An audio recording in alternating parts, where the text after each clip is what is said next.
okupacijų ir laisvės kovų muziejus įkurtas 1992 m. rudenį ir jis šitame pastate įkurtas neatsitiktinai, todėl kad po 1940 m. okupacijos, kuomet Sovietų sąjunga okupavo Lietuvos Respubliką, šitame pastate buvo įkurtas kalėjimas, kuris veikia iki 1991 m. vasaros pabaigos. Ir šitame kalėjime buvo tardomi laisvės kovotojai, pogrindinių organizacijų nariai, visi tie, kurie priešinosi sovietiniai okupacijai. Todėl Lietuvai atkūrus nepriklausomybę buvo labai svarbu, kad visi šitie istoriniai įvykiai, kurie palietė didžiąją lietuvių tautos dalį, nenueitų užmarštin, bet būtų įamžinti ir įprasminti. Ir todėl 1992 m. rudenį čia buvo įkurtas okupacijų ir laisvės kovų muziejus, kuris gyvuoja iki dabar.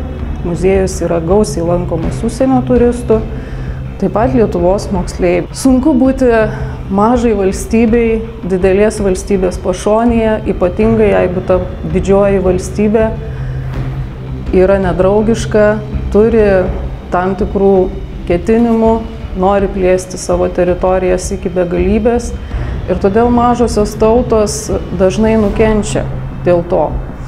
Ir Lietuva nebuvo išimtis, kaip ir kitos Baltijos valstybės – Estija, Latvija ir kitos, kurios ribojasi su tuometė Sovietų sąjunga. Daugeliu jų teko kovoti už savo laisvę ir nepriklausomybę, tą daryti teko ištisus dešimtmečius. Ir ta kova pareikalavo daugybės aukų, daugybės žmonių pasiaukojimo. Ir būtent apie tai yra kalbama šitame muziejuje. 1941 metais birželio 14 dieną įvyko pirmieji masiniai trėmimai Lietuvos gyventojų. Nieks nežinojo, kad tai buvo savaitė prieš Rusijos-Vokietijos karą, Sovietų sąjungos Vokietijos karą. Ir tai buvo baisus šokas Lietuvos visuomeniai, kuri nematė tokių dalykų, kur nebuvo žmonės tiesiog surinkami, sodinami į vagonus ir vežami neaišku kur, be jokio teismo sprendimo, be jokio pranešimo, tiesiog gaudomi čia pat ir vežami. Tai yra tas pats kaip koks vergų gaudymas Afrikoje, iš esmės panašus dalykas. Ir žinoma, šitas stresas, šitos netektis, šitas baisus susidorojimas su Lietuvos piliečiais, jisai yra vertai pažymimas kaip Gedulo ir vilties diena. Trėmimai praktiškai vyko kasmet, bet siekiant palaužti ginkluotą antisovietinį pasipriešinimą, dauguma ūkininkų, dauguma partizanų rėmėjų, ryšininkų ir kitų pagalbininkų šeimų, jos buvo tremiamos organizuojant didžiulės trėmimo operacijos. Tai viena iš didžiausių vykusi 1948 metais, per 40 000 žmonių buvo ištremta. Tuomet po metų 49 metų pavasarį vėlgi didelė trėmimo banga ir dar viena didžiulė trėmimo banga 1951 metų spalį. Iš esmės iki Stalino mirties buvo tremiama. Ir trėmimai palietė daugiau kaip 130 000 Lietuvos gyventojų, bet čia tik trėmimai. Kita represijų banga – tai kalinimai sovietų lageriuose arba kalėjimuose. Ten kalėjo pagal RSFSR baudžiamojo kodekso 58 straipsnį už tėvynės išdavimą nuteisti būtent laisvės kovotojai, nuteisti jų pagalbininkai, ryšininkai, pogrindinių organizacijų nariai. Visi tie, kurie priešinosi sovietiniai okupacijai. Tai tas represijų mastas iš tiesų buvo didžiulis, palietęs bent trečdalį lietuvių tautos, tai nedideliai mūsų valstybei tokie žmogiškieji nuostoliai yra pernelyg dideli. Trėmimai nėra naujiena Rusijos istorijoje, tas yra daroma jau nuo seniausių laikų. Kiek žinoma, pirmasis toks trėmimas įvykęs dar 16 amžiuje, kada Ivanas Rūstusis užėmęs dalį Polocko vaivadijos, jau pirmosius žmonės ištrėmė į Sibirą. Žinom, tokie trėmimai vyko ir 1655 metais ir 19 amžiuje po visų sukilimų. Tai tikslas yra paprastas – išvežti žmonės, kurie yra arba nelojalūs, arba kurie galimai nelojalūs, to užtenka pilnai, išvežti juos į tolimus Sibiro rajonus ir naudoti kaip kolonistus, kaip darbo jėgą, užvaldyti neapgyvendintas teritorijas, dirbti įvairius sunkius darbus, rūdynuose ir tokiu būdu kažkaip tai civilizuoti tą kraštą. Tai toks senas būdas, sprendžiantis dvi problemas iš karto. Trėmimo operacijoms buvo ruošiamas iš anksto, tai nebuvo stichinis procesas, todėl kad reikėjo paruošti ištisus ešelonus vagonus, sudaryti trėmiamųjų asmenų sąrašus. Ir reikia pasakyti, kad tuos sąrašus sudarinėjo ne tik tai, sakykime, iš sovietų atsiųsti pareigūnai, bet prie to prisidėjo ir vietos gyventojai, taip vadinamieji kolaborantai, Lietuvos komunistų partijos nariai, kurie aktyviai į tai įsitraukė.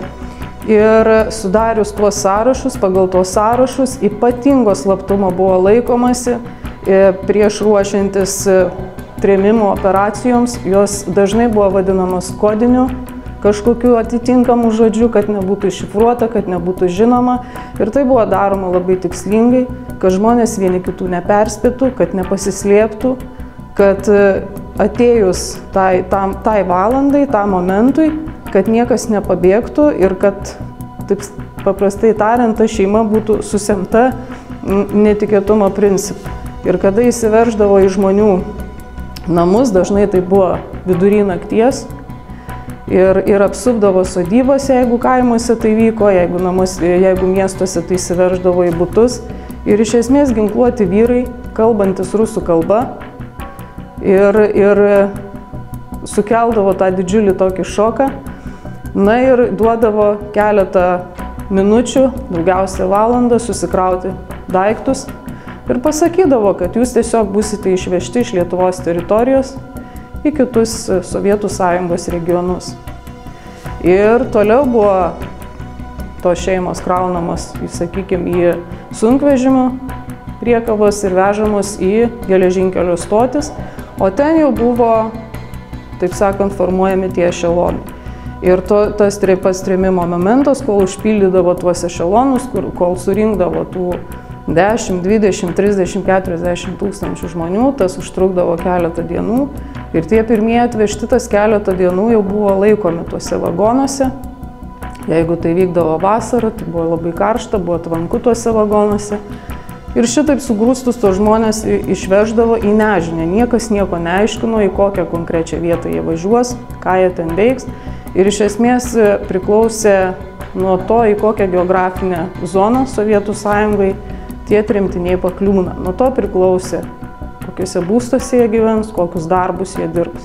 Jeigu mes skaičiuotume nuo 1940 metų iki 1953 metų, tai per visus trėmimo metus iš Lietuvos buvo ištremta daugiau kaip 130 tūkstančių žmonių ir iš tų 130 tūkstančių per 39 tūkstančius buvo vaikai iki 16 metų amžiaus. Pažeidžiamiausia grupė jau pačiu tremties momentu, dar tebevykstant kelionė į tremties vietą, tai ir buvo silpni kūdikiai, ligoniai arba garbaus amžiaus žmonės, kurie iš esmės mirdavo pakeliui, nes kelionė priklausomai nuo to, į kokį regioną tremia, užtrukdavo nuo mėnesio, kartais net ir iki 2 mėnesių, nes reikia suprasti, kad Sovietų Sąjungoje infrastruktūra, susisiekimas, tai praktiškai buvo visiškai neišvystytas. Žmonės į galutinės tremties vietas buvo varomi ir pėsčiomis, vežami traktorinėmis rogėmis, bet jeigu yra neišbrendama taiga, tai dažniausiai kolonomis varomi, o jų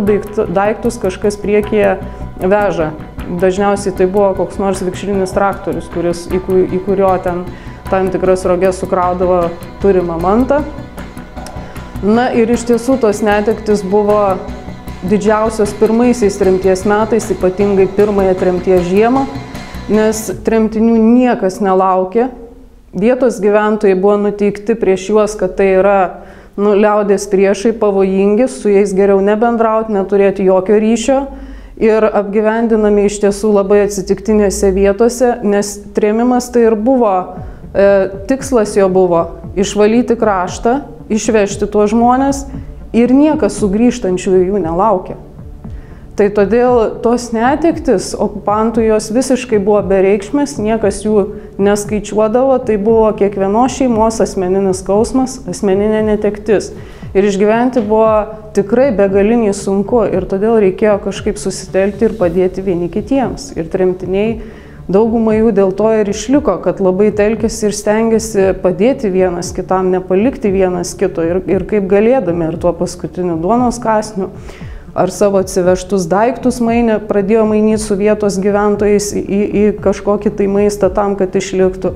Labai stengiasi užmegzti ryšį su čia Lietuvoje pasilikusiais artimaisiais, kad atsiųstų siuntinį. Ir šitai padėtų išgyventi. Tai praktiškai tie, kuriems pavyko išlikti išgyventi pirmuosius tremties metus, antruosius, po to jau jie prasigyveno. Jie parsisiuntė iš Lietuvos tam tikrų sėklų, užsiveisė daržus.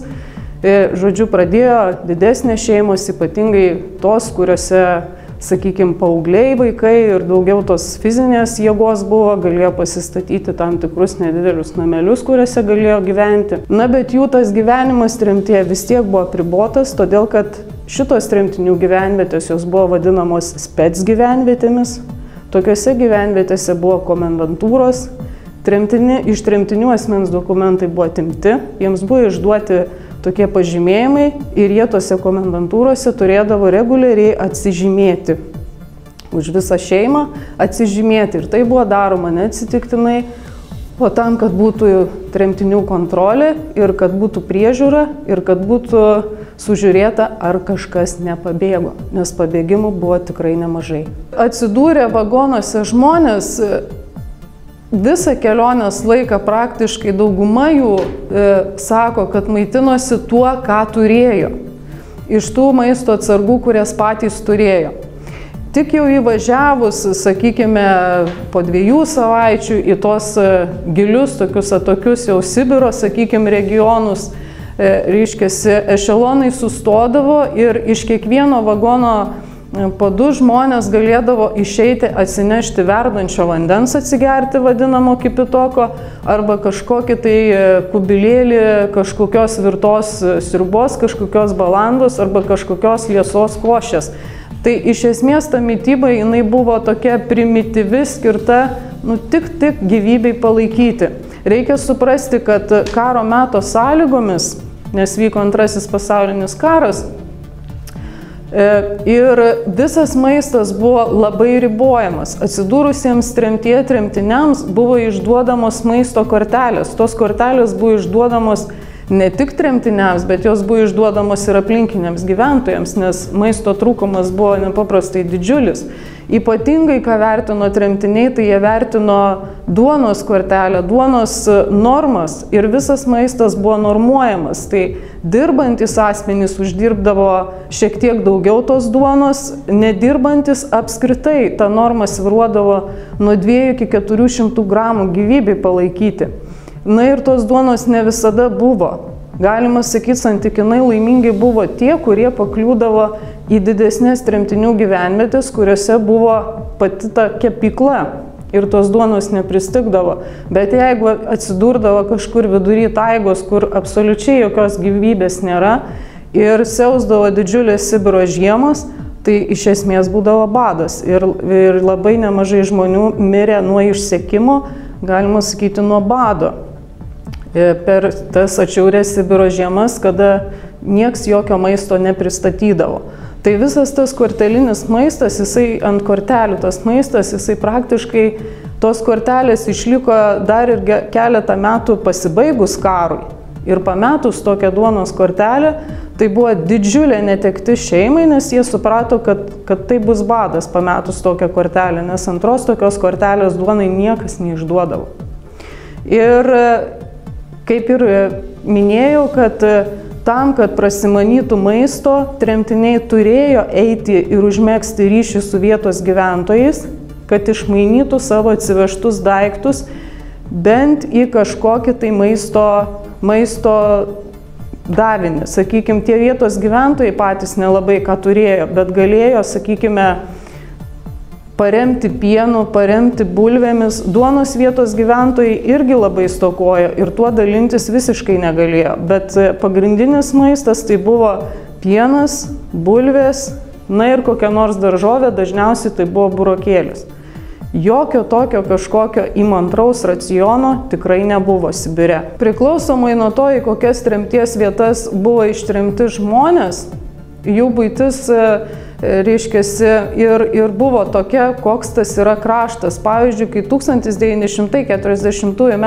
birželį dalį tremtinių ištrėmė į Altajaus kraštą, Po metų, 42 metų vasarą, juos ištrėmė už šiaurės poliarinio rato prie Laptevų jūros, ten, kur nėra jokio medžio, ten yra arktinių dykumų zona. Ir žmonės buvo priversti statytis iš statmenų rastelių ir velėnos vadinamasias jurtas. Ir jie gyveno tose jurtose. Reiškiasi, baržos atplukdydavo šiek tiek medienos pasidaryti gultams. Jų patalpą apšildydavo metalinė perpjauta skardinė ir tam, kad kūrenti tą skardinę ir kad būtų kažkiek šilumos, jie turėdavo eiti prie Laptevų jūros ir pakrantėje rinktis jūros į krantą išmestus tam tikrus pagalius atplukdytus vandens nuo pakrančių. Ir jeigu kam teko skaityti Dalios Grinkevičiūtės atsiminimus Lietuviai prie Laptevų jūros, tai Dalia labai gerai įvardijo tą būstą, tą tremtinių jurtą, jinai ją pavadino ledo kapu, nes iš esmės buvo baisus šaltis ir žmonės sirgdavo plaučių uždegimu, inkstų uždegimu, peršalimo ligomis, dauguma mirdavo ir nebuvo galimybės užkasti tų žmonių, nes tai buvo amžino įšalo žemė. Jeigu 45 metais tremtiniai buvo tremiami į visiškai priešingą zoną, jie buvo ištremti į Tadžikiją ir ten buvo priversti rinkti medvilnę. Tai yra visiškai kita klimato zona, kurioje temperatūra pasiekdavo beveik 55 laipsnius karščio, aplinkui šliaužiojo nuodingos gyvatės. Vanduo buvo visas užterštas, negalėjo gerti, vėl tie žmonės mirė nuo maliarijos, nuo nešvaraus vandens. Ir žemė vėl buvo tokia kieta, kad praktiškai buvo sunku kapliais iškapoti kapo duobę, kad juos užkasti tuos mirusių žmonių palaikus. Tai iš tiesų geografinė zona labai apsprendė, kaip žmonės gyvens ir kokios tokiose zonose jų išgyvenimų galimybės. Iš tiesų labai reiškiasi, kol tie vaikai buvo mažamečiai ir nėjo į mokyklas ten Sibire, tai po darbų mokydavo tėvai, bet kada vaikas sulaukdavo jau mokyklinio amžiaus, jisai iš esmės eidavo į mokyklą, bet ta mokykla buvo rusiška ir tiek mokykloje, tiek mokyklos aplinkoje buvo draudžiama kalbėti savo gimtąją kalbą. Visi mokomieji dalykai vyko rusų kalba, visoje aplinkoje reikėjo kalbėti rusiškai. Ir todėl šitiems vaikams grėsė, iš esmės pamiršti savo gimtąją kalbą. Ir tai buvo daroma tikslingai, sąmoningai, bet tėvai dėjo nepaprastai daug pastangų ir toliau mokydami savo vaikus namuose, reiškiasi vakarais, nedarbo metu, kad jie nepamirštų, reiškiasi lietuvių kalbos, kad išmoktų lietuviškai skaityti, lietuviškai rašyti. Pasakojo apie tai, kokia ta Lietuva, apie jos gamtą, apie Lietuvos geografiją, daug pasakojo ir apie Lietuvos istoriją. Tai iš tiesų tą tokį išsilavinimą apie tai, kokia yra jų tėvynė, tai tremtyje vaikai gavo iš savo tėvų arba iš ištremtų mokytojų, nes tremtys, ypatingai 1941 metų birželio tremimai, jie palietė didžiąją dalį Lietuvos inteligentijos ir labai daug Lietuvos mokytojų atsidūrė tremtyje. Tai vat būtent šitie mokytojai labai daug prisidėjo prie to, kad lietuvių tremtinių vaikai nepamirštų lietuvių kalbos, žinotų tam tikrus esminius dalykus apie Lietuvos istorijos įvykius, apskritai žinotų, kas ta Lietuva ir kad Sibiras tai čia yra tik tai laikina jų gyvenimo vieta. Toliau, aišku, pabaigę tas Sibiro mokyklas, lietuviai siekė mokslo aukštesnėse institucijose, į institutus stojo, dauguma jų baigdavo mokslus labai gerai, bet dėl to, kad jie buvo tremtinių vaikai, dėl to, kad jie patys turėjo tremtinio statusą kaip tremtiniai, jiems jokių reikšmingų apdovanojimų už gerai baigtus mokslus niekas netikė. Bet žinot, yra unikalu tai, kad šitie vaikai, net ir būdami ir alkani, ir gyvendami antisanitarinėmis sąlygomis, nieko neturėdami, jie iš tiesų patys labai siekė to mokslo ir labai tikėjo, kad jų žinios tai, ką jie ten studijuoja Sibire, kad tai pravers tada, kada jie grįš į Lietuvą ir kad jie tomis savo įgytomis žiniomis prisidės prie savo valstybės gerovės. Vežami buvo ne tik tremtiniai, buvo vežami politiniai kaliniai, tai yra žmonės, jau kuriem buvo galima priskirti kažkokias veiklas, tai grįžo, kurie liko gyvi visi, tik skirtingais būdais. Ne visi turėjo teisę gyventi Lietuvoje, tų žmonių galimybės buvo labai apribotos ir net tremtinių vaikai, jeigu jie turėjo įrašą, kad jie yra tremtiniai, tai jau gerokai atimdavo jiems galimybę daryti karjerą arba užimti kai kurias svarbias pareigybės. Kitaip sakant, jie visą laiką turėjo kažkokį paženklintojų ženklą. Kadangi tai yra labai sunki patirtis ir šiandien mūsų muziejuje lankosi tie žmonės, kurie trėmimo momentu buvo vaikai, dėja jų tėvų ir jų senelių jau nebėra, tai jie yra vieninteliai liudininkai, kurie gali papasakoti, o kągi jiems teko išgyventi trėmimo momentu, tremties vietose, kaip jiems sekėsi siekti mokslo, kaip jiems sekėsi įsikurti sugrįžus po visų tremčių čia į Lietuvą. Ir reikia pasakyti, kad čia jų niekas nelaukė, jie buvo nelaukiami. Jie, kaip ir jų tėvai, jų seneliai, buvo laikomi kaip liaudės priešai. Ir tie žmonės praėjo didžiulius išbandymus tam, kad čia įsikurtų Lietuvoje. Jie didžiuliai savo tėvynės patriotai, jie be jokių abejonių sugrįžę po tremčių, įsitraukė dauguma į pogrindinių organizacijų veiklą. Jie buvo kartu atgimimo mitinguose Baltijos kelyje, jie labai džiaugiasi, kai Lietuva atkūrė savo nepriklausomybę ir vėl sugrįžo visi į Vilnių ginti savo atkurtos valstybės nepriklausomybės 91 metų sausį. Ir kalbėti ir būti su šitais žmonėmis, tai yra didelis džiaugsmas ir didelė laimė išgirsti tas jų istorijas. Ir jie yra tie, kurie gali pasakyti, kad mes turėtume būti budrus, nes mūsų kaimynas, šalia kurio mes esame, jis nėra geranoriškas. Ir tie istoriniai dalykai, jie, kad ir kaip bebūtų gaila, gali pasikartoti. Tie žmonės, kurie sukilo, tie, kurie žuvo arba stipriai nukentėjo, jie atsisakė savo ateities, jie paaukojo savo ateitį, jie nesukūrė šeimų, jie neturėjo vaikų ir jeigu mes jų nepagerbsim, tai mes padarysim didžiulę žalą, nes tie, kurie liko gyvi, jie visą tai galėjo padaryti ir mes esame gimę taip pat daugelis iš tų buvusių sukilėlių. Todėl mes turime rodyti jiem pagarbą tuo pačiu ir save programuodami, jeigu reikės, vėl pakilti į kovą už Lietuvos laisvę ir nepriklausomybę. Iš tiesų reikia didžiuoti savo kraštu, savo valstybę ir labai domėti savo valstybės istoriją, kad niekas jos nepapasakotų kitaip. Tai labai raginu visus vaikus domėtis Lietuvos istorija ir ne tik tremties istorija, ne tik laisvės kovų istorija, bet apskritai savo valstybės, savo krašto istoriją ir suprasti, kiek daug skirtingų laikotarpių žmonės atidavė. Nors vaikai, atrodo, turi būti apsaugoti nuo įvairių stresų, bet iš tikrųjų vaikam reikia pasakoti apie tos dalykus, kad jie galėtų ruošti save būsimam gyvenimui. Nes jeigu žmogui sako, kad tavęs laukia tik tai pramogos, tik tai linksmi dalykai, tik tai ką, tai tada jisai taip save ir programuoja, jis taip ir auga, jisai tokių žaidimų žaidžia, kurie jam reikalingi, bet kada jisai žino, kad gali tekti kovoti, tada jisai ruošia save vaikiškai, savo pasaulio aplinkomis ir tokiu būdu užauga stiprus žmonės.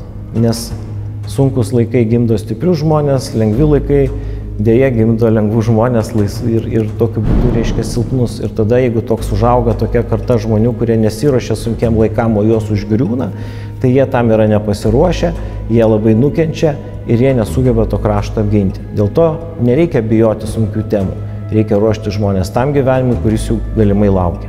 Turi suprasti paprastą dalyką, kad mes neturim tokio pasirinkimo pabėgti. Pabėgti tai tada tu tiesiog nebedalyvauji tame žaidime.